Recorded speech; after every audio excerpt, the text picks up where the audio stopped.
everybody, we were dealing with the most common cord replacements. And are you tired of seeing this or this happening to your cords? Well, we did a little bit of searching to try to see if we could find a solution to this worldwide problem. And we found these, and they're no more expensive. And they are just, you can just see the quality. And we are going to be putting these on all of our cords. Y'all stay tuned. Dad's going to show you how. All right, guys, we'll be right back. Kira's intro.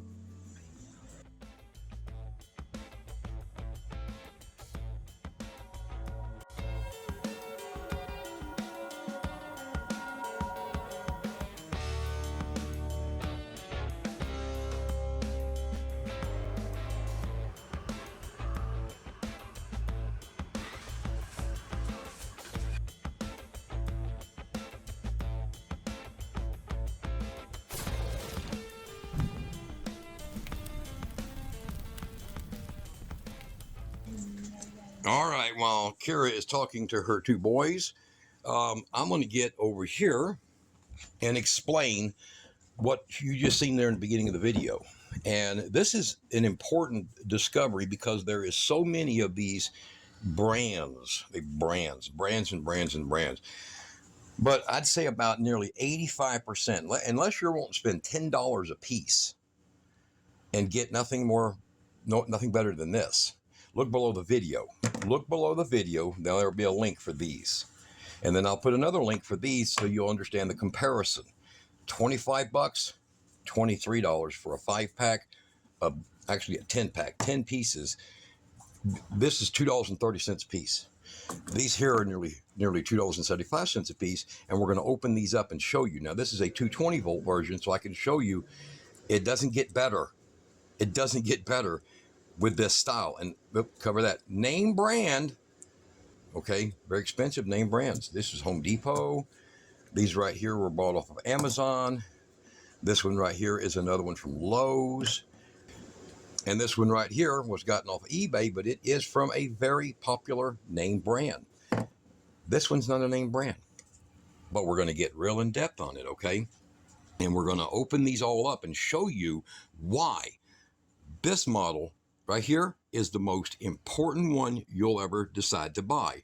And I would recommend get you 2 10-packs, keep them around, and I'll put down a link to the proper size shrink tape for, this is 12 gauge cord, for 12 gauge, 14 gauge, and I don't recommend ever plug replacing a 16 gauge cord. And don't forget the power inlets. These work absolutely perfect with this brand. And they're just quality. We see how they can get into the wall, and oh my gosh, they are amazing. I love these. So the difference is, and we're going to show them how different they are from other brands. The difference of these is drastic compared to all the ones you see on the market, because the company that makes this, and we're going to get real in depth on it, okay? And we'll start with this expensive 20 amp model, $4.55. So I want you to look. You see that? The makeup on that right there, very poor. Now I want you to also look, and we're going to pull a screw out of here. We're going to pull that one out, and then we're going to take this one from here. Now I want you also to look at this. Look at this build. You see that keyed in? How that's keyed in? You see this? Not keyed in at all. One of the failure points of these cords, and look how long how deep that thread is. So now we're going to hold the two up together. Massive difference. Massive difference. Number 6, number 8. Barely, not even close to a half of a thread on it. Okay? There's a reason for that. Now, we will leave this one where it goes. And we're going to go ahead and pull this one apart. Now this one's a 20 amp as an example. Look how it's done here. You see these slots? A lot of give and take in that, which allows your wires to pull, okay? Which we don't like. And I'll get to a 15 amp. Now I want you to look. I just turned that screw all the way out. That's all the grip it has in this thing, That's it. Pay attention. And now here's where the wonderful part is about how they're assembled inside. Does that do you a lot of good? Now let me show you this. How well does these things hold?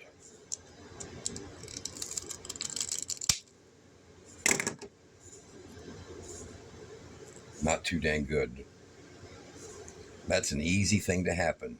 And that's a great way of starting a fire when you take the common and you end up with the ground being the only thing getting good conductivity. Okay, now we're going to take the next one here. This is the female end. So there's the male end and there's the female right there. Of course, that's a 20. And over here we have a normal 15. And they're technically not any different. These are actually capable of 25 amps, but they design the plug different so you know when you put it in an outlet that you're using a 20 amp. All right, so we'll take this one apart. And look how shallow. Remember this, how shallow. Look at that. There's only 2.5 threads pulling that screw in to here. Now, once again, I want you to look at this, and now look at this part. It just snaps right out.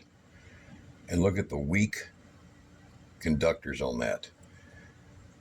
Very thin. Look at this. Grab it with my fingers. This is name brand. These are expensive. All right, said and done. Now we're going to take and we're going to grab one of these.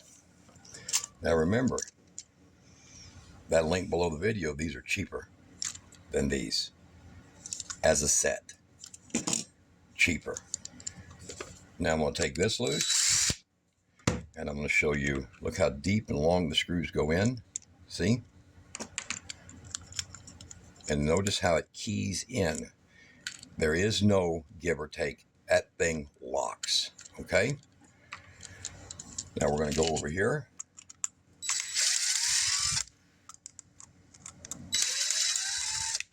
Now I want to show you that. Look how far the screws go in to here by how far they come out. How many threads are in. Now the most impressive, beautiful part. And these do not fall out. You see? They don't fall out. The screws don't fall out like these. See? They just fall out. And you've been there in the grass and you've lost these, right? Mm-hmm. So the difference is drastic on the build. You see the construction of that? That's fully epoxy molded. You see that right there? That is a fused epoxy joint. You see? Now, it has one screw that holds the fused epoxy in place. The build of this, these cannot be pushed down. You'll break the whole plug doing that. Now that is the male plug. And then if you'll notice, there's a little notch right here. So you're not doing like these where you just keep spinning it around trying to guess where it goes. There's only one way around it. There's a notch there, and there's a notch right here. You line up the two notches. That's it. If you're like me, kind of a little bit on the troubled side sometimes, before I take it apart, I'll put me one dot like that. Push down. Push down. I can get it to go down there. There we go. And then the screws will go in. The best part is when you compare the two. You see that? Everybody knows that you lose those screws, these pieces fall off. You can't get it. You just, it's a hassle. I changed these out over here. I changed these out basically at about 3 minutes per piece, changing them out to this. What was on there, which is now removed, was this, which is the same as these, except it has a rubber boot, see, inside of here. See where it's raised up? And 2 screws with a rubber clamp, and it was shorting out constantly. Finally, it got taped up, and this extension cord was used on all my solar installs. So you can see all the sealant and rubber butyl and stuff that's on there from the roof sealants. All right, now that one's done. We're going to take a look, see how quick locks back together, and we'll show you the terminals using the female plug right over here. Really easy going together. It's just a quick slide right into place. And as you'll see over here, its clamping is complete. And now I could have done this with a 14, but what I did instead is on a 12 gauge, I put the shrink tape with the adhesive inside. There's no chance that that's going to wiggle in here. This one over here screws out, locks right in. And you can go 10 gauge down to 14 gauge with these. With these right here, you can go 16, 14, and 12. And it's not recommended to really use these on 12, simply because they don't have the actual capacity. See the thinness of the metal? I would not put 1800 watts through these things. These, I would definitely have no problem putting 2500 through these. Okay, so there's that. Screws go in easy. You ain't got to try to force. Very deep. Casted socket. Now, there's that one. Now we're going to take this one apart. And let me see here. Let me get this one here just thrown together. Okay. I want to show you here. Make sure I get it together right. There's the screw.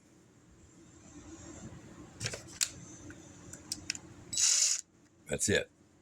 All the way in. Okay.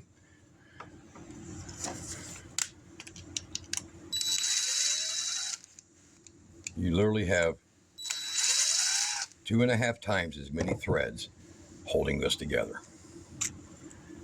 There's the same. Now, if you'll look carefully, push these all the way out like that, get them out of your way. If you'll look carefully, there's all the screws right here in one direction. Your ground wire, you got a white rim right there for your common, and then of course that is your hot.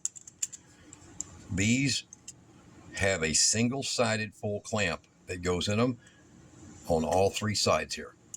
And they're really simple. And if you'll look at the very thin, see how thin that clamping is for the screw to go into? I'm gonna hold them up together here. We're looking at this piece right here. So keep your eye on that piece right there, okay? Look at the thickness difference. Can y'all focus on that? Thickness difference right there. You're getting too close, Kira. Okay, that thickness. So that one right there that the screw threads into is 1.5 threads. This one here is +2 threads. So the torqueability of that versus this, drastically different. Okay, now you can do these easily by that, and you'll see how it goes in there. And that is a divoted with serrated grip inside of here for the wire. This thing here, most common used on the market, is just flat little pieces of metal. Oops, lost that screw. Damn it, I hate losing them. There's no serrated edge to grab your wire at all in there, okay? And it gives you an option of either side. So when you use one side, you're all tilted like that, and you can't grip very well. This one gives you an option of one side only, and that plate there is offset. So when it pulls in, you see that in there? Hopefully you can focus that. It grips one side perfect every single time. So I want you guys to use much safer and durable sockets for doing your power. And you want to make sure that, look below the video, I'll put a link. So this is for 14 gauge. And this one here is for 10 gauge and 12 gauge. And I'll put a link. This is the adhesive style that is being used on this one right here. See that? and you're going to put it in until it hits the back of the wires in there. Now, you can see how messy, see that? How messy this is. It's actually splintered the wires apart inside. See that? And that was somebody had done that repair on site. But look at that. That was a 20 amp outlet. And where's the other one here? There's another one that, yeah, look at that. That cannot happen. That cannot happen with these. It cannot happen. You see that? So when you decide that you want a plug you can basically run over with your car, and it's not going to ever have a problem, it's this. Now, I want to show you this. Positive grip. You can feel it almost click into place when it goes in here. So this one, which I cannot take apart because it's epoxied, versus this one that I can take apart, it uses twice as much width on these tabs, and the tabs don't have this open space. It's all molded. In other words, it's all fully casted. So you can't just bend the tab when you pull your plug out and go and feel all that loose slack. These will never get loose because of the kind of epoxy that this is inside right here. Okay? How it's built. It's how it's built, right? So it's drastically different. And then I don't know if you'd be able to focus it, but taking this, you can actually, hopefully y'all guys can see that. And the ground is actually a full socket. It's not a couple of flexible tongs like that crap is. So I want you guys not to get trouble. I've seen cords burn, end up like this, and I have a real preference that people don't do things that get them hurt, if possible, and use quality. And these things here, literally to be $1 or $2 cheaper for 10 than this garbage, it's worth making a video. Now, these inlets, same company, they branded it different. See the build?